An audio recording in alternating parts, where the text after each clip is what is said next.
जीवन में आपका स्तर क्या है और आपका अस्तित्वपन क्या है। एक प्रसंगवश आपके लिए एक छोटी सी घटना कहो या एक किंवदंती कहो या कहानी कहो, कुछ कहानी से आज की एक बात को प्रारंभ करता हूँ कि लोगों ने किसको ज़्यादा प्रधानता दी है और किसको अप्रधानता दी जाती है।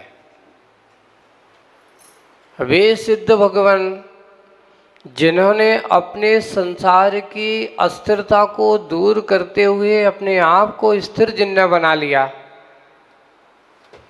जिन्होंने संसार की इस परिभ्रमणों का अंत करके अपने आप को उस भगवंत स्वरूप को प्राप्त कर लिया, ऐसे वे सिद्ध भगवान जिनकी हम आराधना कर रहे हैं, तो वे अस्थिर नहीं है, वे स्थिर हैं अपने आप में, अपने आप में स्थित हैं और शाश्वत स्वरूप में स्थित हैं।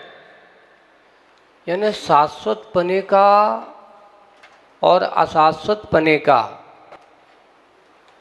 इन दोनों को समझना हमारे लिए बहुत जरूरी है। संसार में कुछ भी स्थिर नहीं है, लेकिन मोक्ष मार्ग पे चलने वाले वे साधक इस संसार की अस्थिरता को समझ लेते हैं, इस संसार के अस्थिर स्वरूप का भान कर लेते हैं और करके अपने उस लक्ष्य की ओर बढ़ते चले जाते हैं, मंजिल की ओर बढ़ते चले जाते हैं। समझ लेना, जो इस संसार में भटक गया सो अटक गया, है ना। संसार क्या है, तो बहुत बड़ी, हर जगह जहाँ जाओगे वहाँ स्पीड ब्रेकर एक के बाद एक के बाद एक के बाद, कभी थोड़ी गति आएगी और फिर एक कोई ना कोई स्पीड ब्रेकर खड़ा हो जाता है। आपको अपनी गाड़ी को क्या करना पड़ता है, ब्रेक लगाना ही पड़ता है। अगर आप स्पीड ब्रेकर पर ब्रेक नहीं लगाओगे तो फिर क्या होगा, आपकी गाड़ी बम्प हो करके जंप ले लेगी, है ना, और जंप हो जाएगी तो आपकी गाड़ी अनबैलेंस भी हो सकती है और आप गति मंजिल की ओर बढ़ रहे हो तो मंजिल तक पहुंचोगे तो कोई ज़रूरी नहीं है। इसलिए यहाँ पर देखोगे तो हर जगह आपको स्पीड ब्रेकर, रुको, आगे बढ़ो, जाने के पहले देखो, ये कहा जाता है। और जहाँ स्पीड ब्रेकर यही मार्ग नहीं, मंजिल में बैठ जाने के बाद स्पीड ब्रेकर की ज़रूरत है। आप घर में बैठते हो तो कैसे बैठते हो, निश्चिंत हो के चलो अपने घर पहुंच गए, अब कोई टेंशन नहीं है। घर में पहुंचते ही चलो अच्छे है, साथ सुरक्षित घर पे आ गए, यात्रा पूरी हो गई, धन्यवाद देते हैं कि भैया रास्ते में किसी प्रकार की बाधा नहीं आई, यही हमारी सबसे बड़ी उपलब्धि है। वैसे ही संसार के इस परिभ्रमण करने वाले इस जीव को जब वो अपने अंदर के शुद्धत्व प्राप्त कर लेता है, अपने सिद्धत्व में आ जाता है, तो वह निश्चिंत हो जाता है कि चलो अब मुझे कोई चिंता नहीं है। ऐसी चिंता से परे होते हैं हमारे सिद्ध, वहाँ कोई चिंतन भी नहीं और कोई चिंता नहीं है। एक बार एक बालक ने पूछा, नहीं वहाँ वो कहते हैं महाराज जी भगवान बन जाने के बाद क्या करना पड़ता है। अब बच्चों को मन है, छोटे छोटे बाल मन में तरह तरह की शंका बनती है। महाराज जी भगवान बन जाने के बाद क्या करना पड़ता है? तो उसका रिएक्शन देखना। तो मैंने उससे कहा कुछ नहीं करना पड़ता। ओह, कुछ नहीं करना पड़ता? तो भगवान फ्री में बन जाते क्या? वो उसके रिएक्शन क्या था? भगवान फ्री में बन जाते हैं। मैंने कहा भैया भगवान फ्री में नहीं बनते, भगवान बनने के लिए बहुत मेहनत करना पड़ती है। लेकिन एक बार भगवान बन जाने के बाद फिर इतने सारे लोगों को देखना नहीं पड़ता कौन क्या कर रहा है, कौन किस रूप में कैसा जी रहा है।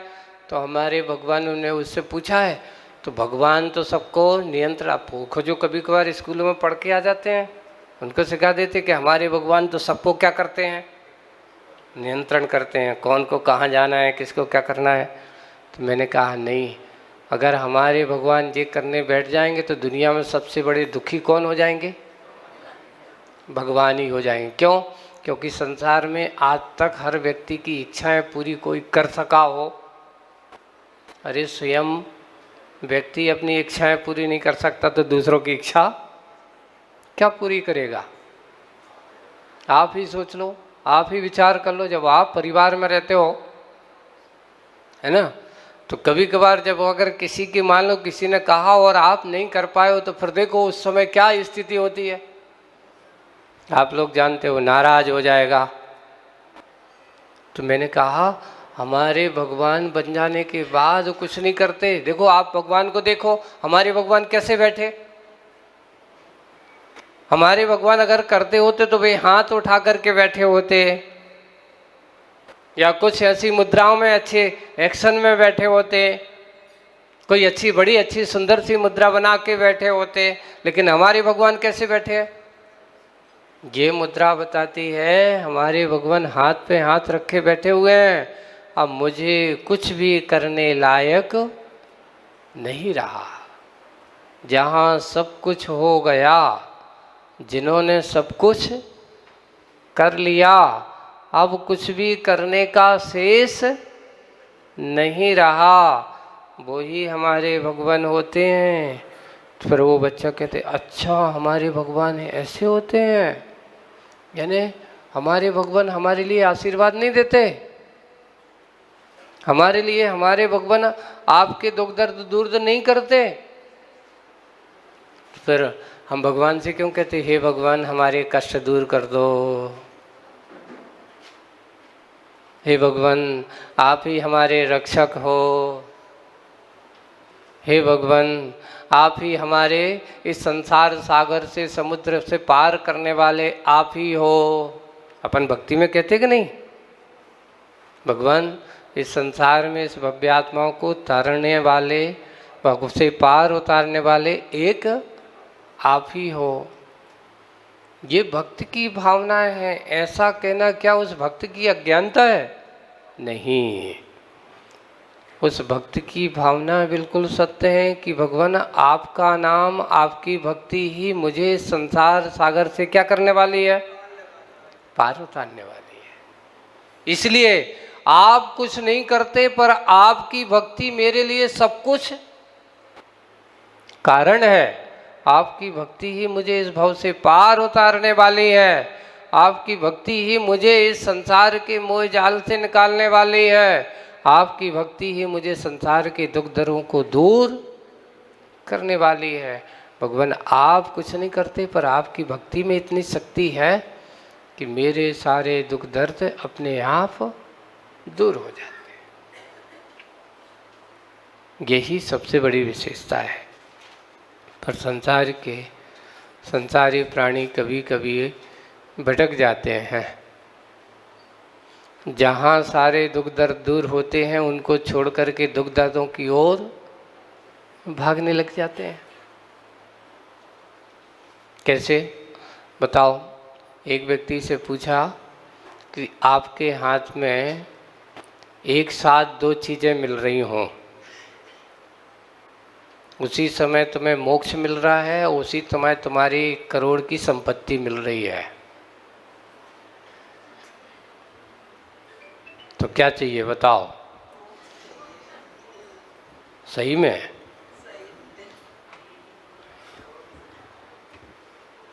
करोड़ों की संपत्ति मिल रही, महाराज मोक्ष तो अपन बाद में चले जेबी, जे मिली नहीं मिली तो फिर क्या करेंगे। कम से कम मैं सोच रहा हूँ अभी ले लें और फिर बाद में भगवान से कहेंगे कि भगवान साल 2 साल बाद थोड़े से यहाँ से रहने के बाद फिर सोचूंगा कि फिर भी आप तो बड़े कृपालु हो, आप तो दयालु हो, आप तो हमारे ऊपर मुझे भरोसा है कि कृपा कर ही दोगे, इसलिए अभी तो संपत्ति पकड़ ले। और बात सत्य है, संसार में संसारी आत्मा बिल्कुल जब होता है वो आदमी ऐसी बुद्धि, जैसे दुकान पर देखते भाई फायदा किसमें है, अभी तो अस्थिर बुद्धि वाले व्यक्ति हमेशा अस्थिरता का ही समर्थन करते हैं। एक बहुत अच्छी कहानी पढ़ी, कहानी आज भी रख रहा हूँ कि बोले कि अपने यहाँ की नहीं है लेकिन आप लोगों को समझाने के लिए वो कहा है कि लक्ष्मी और विष्णु जी बैठे हैं, है ना।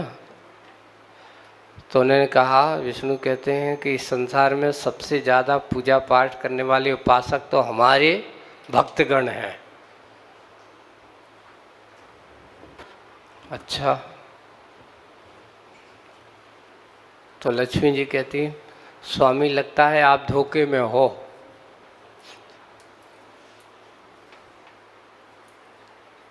कैसे धोखे में?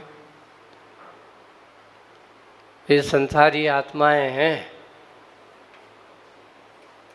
ये संसारी आत्माएं हैं और ये आदमी बड़े स्वार्थी हैं। कभी ये मत सोचो कि ये सबसे ज़्यादा हमारे क्या हैं, भक्त हैं। ये भक्त बड़े कम भक्त होते हैं, मौका मिलता है तभी आपकी भक्ति करते हैं, और जैसे ही अगर दूसरी जगह मौका मिले तो ये भक्ति छोड़ छाड़ करके कहाँ। आपको अगर देखना है तो चलो अपन दोनों चलते हैं, आप भी जाओ और मैं भी जाता हूँ। बोले कि अच्छा चलो देखते हैं सबसे ज़्यादा किसकी भक्त है, सबके ज़्यादा किसके भक्त हैं, चलो। तो उसने कहा कि एक काम करता हूँ, मैं एक साधु का रूप बनाता हूँ। बोले कि आपको जो बनाना हो बना लो। तो विष्णु जी ने किसका रूप बनाया, एक संत का रूप बनाया, और आए और आकर के बड़े अच्छे से उनकी साधना और भक्ति को देख कर के लोग बड़े प्रभावित हुए।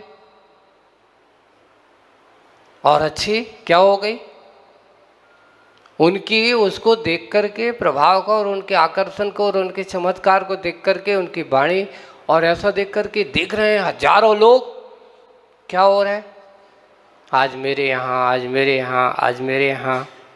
ऐसा लगा उनको, लगने लगा 4, 6, 8, 10 दिन हो गए, अच्छी वाही वाही किसकी हो गई, संत जी की हो गई। तो अब लक्ष्मी ने सोचा कि अब मैं अपना भी रूप दिखाता हूँ। तो जहाँ संत जी का निवास था उसी निवास पर एक वृद्धा बिल्कुल दुबली सी पतली सा रूप बनाया, वृद्धा का रूप, और वहाँ बहुत सारी भीड़ भाड़ लगी हुई है, लोग आ रहे हैं जा रहे हैं। वृद्धा का रूप बनाया, वहाँ गई और ऐसी कराहते हुए वो सोच रहे हैं कई लोग, इतने सारे लोग आ रहे थे, एक जे भी आ रहे होंगे। तो उसमें से एक घर के सामने पहुँची और पहुँचने के बाद उससे कहते, बेटा मुझे बहुत प्यास लगी है, मुझे पानी दे दो पीने को,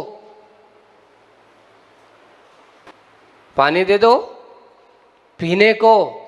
अब जैसे ही वो आई तो उसने देखा तुम आ गई ये तो पानी मांगने, हमें जाना है संत जी के दर्शन करने, और बेमन से थोड़ा सा गिड़गिड़ाते हुए आए हैं, तो उसको प्यासे को कैसे भगाएं।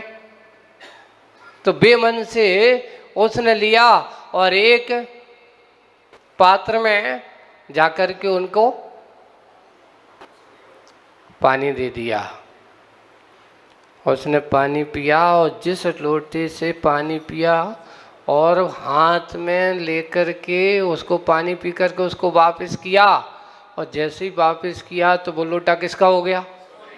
सोने का हो गया। जब पानी दिया तब तो बेमनस थी, बेमन की थी, है ना। अब हुआ ये कि जैसे ही उस वृद्धा के लिए उसने सुना कि ये जहां भी जाती है खाती है, जिसमें पानी पीती है वो किसका हो जाता है? सोने का हो जाता है।